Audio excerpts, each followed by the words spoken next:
Hey everyone, it's Alyssa here, and I am bringing you a message today around the energy, excuse me, of decisiveness. This is an important topic, and I'm going to grab my cup of coffee, which allow you to see my mess on the floor. I was hiding it with my body here. Isn't this an awesome mug? I love it. My boyfriend got it for me. He's amazing at picking gifts out. Okay, so welcome back to my channel, the energy of decisiveness. So this is something that I feel like is so important to talk about. Today I pulled the card of the Prince of Swords, which is all about the energy of decisiveness. You can see that his arm is thrown back with his sword and he's ready to cut away these smaller, sort of looks like versions of himself that are holding back the chariot from going full force. Okay, so this is all about, it's the air aspect of air. It is about creativity, intellect, and being decisive and cutting away anything that is holding you back, okay? Very much like a clarity energy. So this is what I want to support you in, is getting clarity and like how we can be more decisive, more clear, more specific, more focused, and actually like choosing and getting what we want in life. Okay. There are two aspects that I'd like to explore a little bit with you today. One is about the ask, and one is about your choice. Okay. So in asking for what you want, I always want you to come back to the way that you're languaging it, the way that you're thinking about it, okay? Because when you're coming from a place of like, I need that, it's a different energy than if you're saying, I want that. Wanting is like a choice, right? Needing is sort of putting yourself in bondage to it to a degree. So you see how there's like a different energy versus want and need, okay? And I have a quote from this book, The Gap in the Game, which I've also talked about in like a couple videos ago. I did a whole video on the gap in the game and the different energies behind those based on this book that it was my inspiration, and also working with my mentor. So here's a quote from this book. Wanting is a capability. This transformation, moving from needing to wanting, is a capability. The more you do it, the better you get at it. Yes, it's a risk at first because your previous tendencies of justification are well developed and habitual. All right, so in asking, being decisive when you ask, you are in the energy of the want. All right, so we're kind of going a little bit backwards because this would sort of be step two. Like once you know what you want, then you're going to be asking, right? So one of the things that the women that I work with often struggle with is they'll know like, or they will fear that they're asking for too much. So this is a problem. So we are programmed and conditioned, especially as women, to put other people's needs before our own. I know that I don't know if you can resonate with that, but I mean, I was like the ultimate caretaker, and I still struggle with that with my children today. So this is such an important part, because if you feel like you're not deserving or worthy, or you're asking for too much, or you've had those messages like the programming, conditioning, and people have said this to you, like you somehow feel like it's not okay, you will struggle with asking for what you want. So what it needs to be is a practice. It is simply a practice in asking. It is a vulnerable thing to do, but the more that you practice it, it is going to get easier for you, okay? There's also another part of asking, which is expecting to get it, right? So, but you're not attached to it at the same time. I'm asking you for fill in the blank. I'm fully expecting to get it, is what I'm thinking, what I'm feeling, but I don't need it. Like I'm not attached to the outcome, because in your heart of hearts, you know that what is your desire is meant for you. So if you don't receive what you asked for, something better will come along that is more congruent for you. so often our minds, our brains, they cannot imagine like what we can actually like gain from that ask fully. You know, like we can't comprehend it because it hasn't even happened yet. It's in the unknown. It's in the ethers. Like we don't know yet. But we can sure as hell think about like what could go wrong, right? But what about like what could go right? So let's switch gears a little bit and go into choice. Along that same theme of decisiveness. Choosing is so freaking powerful. Oh my gosh. So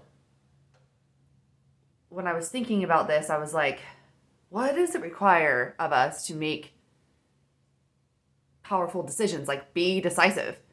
Well, the first thing that came to mind is like trusting ourselves, right?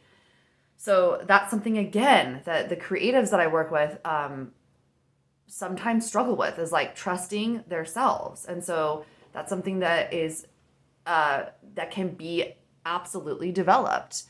And the more you trust yourself, the more you're going to feel confident in asking and choosing when you're making decisions. And it just takes practice. And it also is something that you can do with very small decisions too, to like sort of build this muscle. It's a skill set. This is a skill.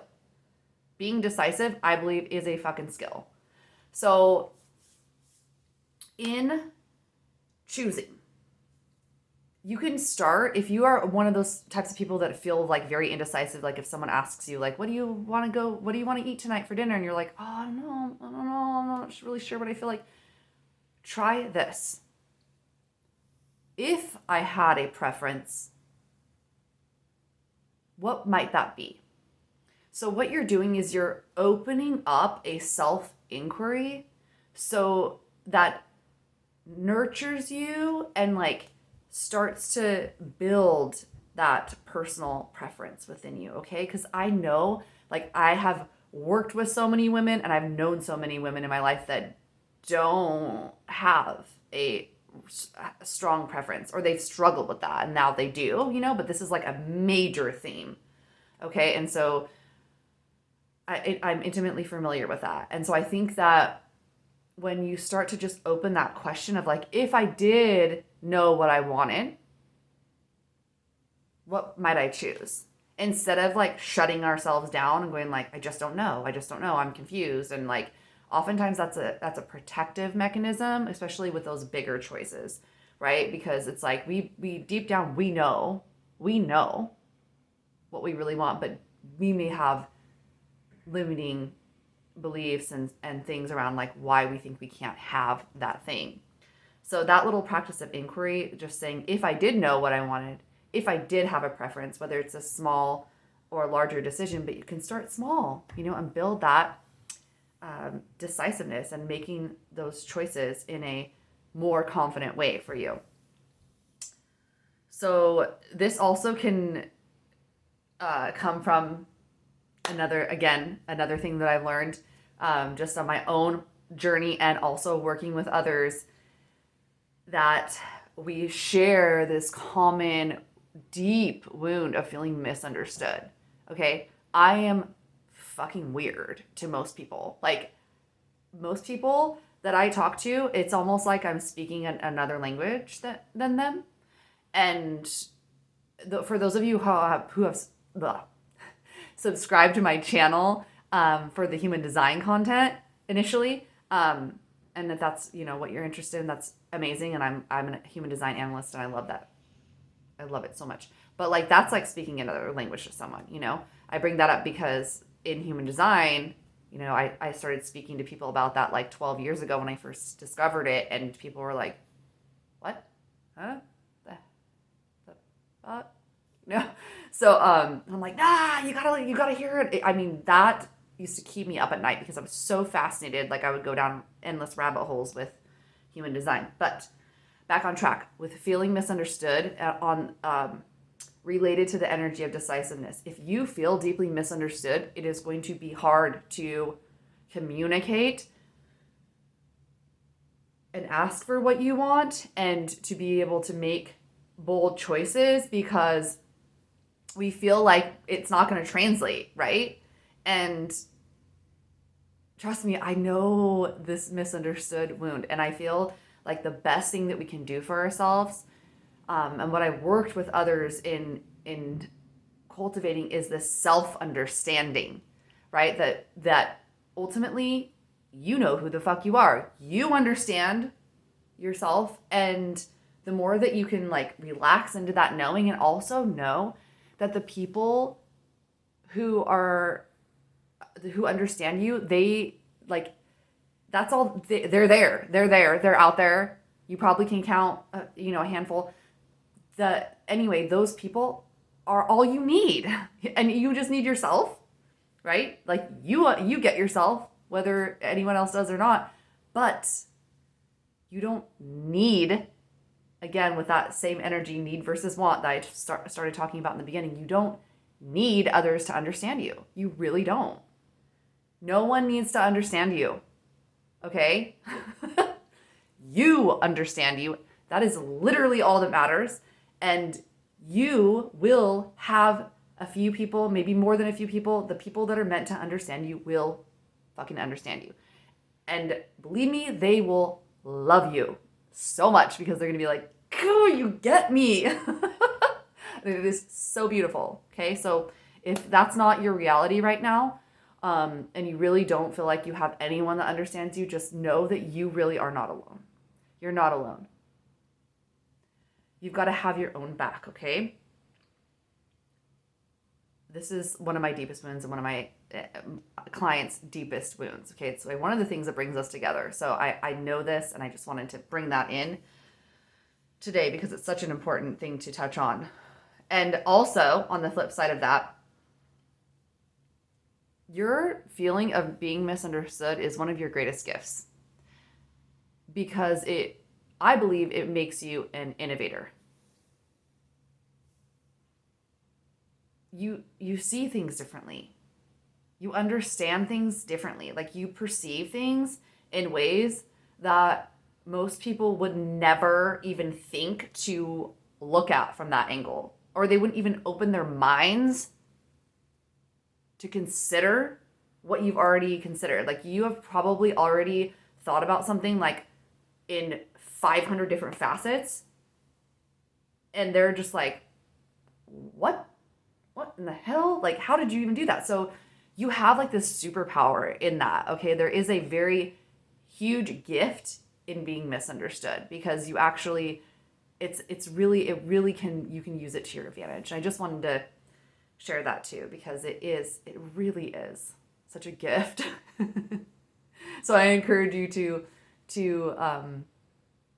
try to see it that way. And I hope that this message of the energy of decisiveness, sort of riffing on asking and choosing, was helpful for you today. And I just want to close with a poem from this book by Carolyn Mary Clefield. So I got this book in Big Sur. It's one of my all-time favorite places to visit. I try to go at least once a year. And I do live in California, so it's not like too crazy far for me. Such a magical place where the redwoods meet the ocean. There's purple sand on the beaches. It is just a dream. But it also is a very beautiful like haven for artists, creatives, and writers especially. And so this woman, Carolyn, does all kinds of different art. Like, this is a compilation of poetry and also different mixed media in print in this book. So I appreciate her book called The Alchemy of Possibility, and it is for sale at the Henry Miller Library there in Big Sur.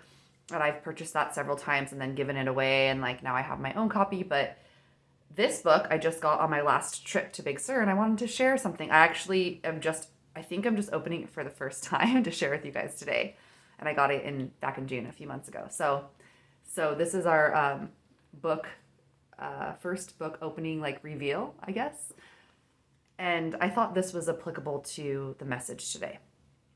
It is a short poem called Answering to Ourselves. Why live in someone else's home? We can craft our own spiritual architecture from the very marrow of existence. Only we can build our inner temple, tend the gardens of our inner ecology. We are one with the myriad cycles of planets, stars, and moons. Let our homage to be to the galactic order within. The more we believe in ourselves, the less we need to see to believe. Comparing our capacities with others or trying to outdo others for our own sense of importance is self-defeating. Although we may appear to win, another rival always exists in this no-win game, even if that rival is only within ourselves. There are so many opaque veils to deter us. Seductions offering paths of self-importance, tempting us to put our energy outward before it goes inward. So often we are given outfits to wear that dull our innate light. Then we are forced to dwell in the shadows until we can see through the layers of conditioning that eclipse our full radiance. But can we ever live from our original blueprints again? Without our ideals, we have no self-reference. We stare blindly rather than behold. When we acknowledge that we cannot blame others for our own limitations, we begin to assume responsibility for our lives. Early on, we are taught to eyelessly look up to images and symbols instead of looking first into our own eyes. We are a world of people all seeking each other's approval, yet few answer to themselves. Is it our lack of self-knowledge and acceptance that causes us to seek definition through the authority of others? When we cease projecting our shadow selves and subconscious needs and desires onto leaders, we will become responsible individuals and can make significant changes in ourselves and the world. We can cultivate our own personal mythology emanating from an organic and compassionate connection to all life. Then, like spiders, we can spin new comprehensions and interpretations into the grand suspended tapestry, balancing more comfortably in the unknown. All right. That was pretty cool. Love that. So here's one of the images from, isn't that cool? She does so many cool different kinds of art, but I just want to share one as an example. I think all of the images are along that line in this particular book. So thank you so much for watching. I hope that you enjoyed this video. If you just found it by searching, please subscribe and like the video if you're enjoying this content, because I love to share more with you. So thank you so much for watching. Bye.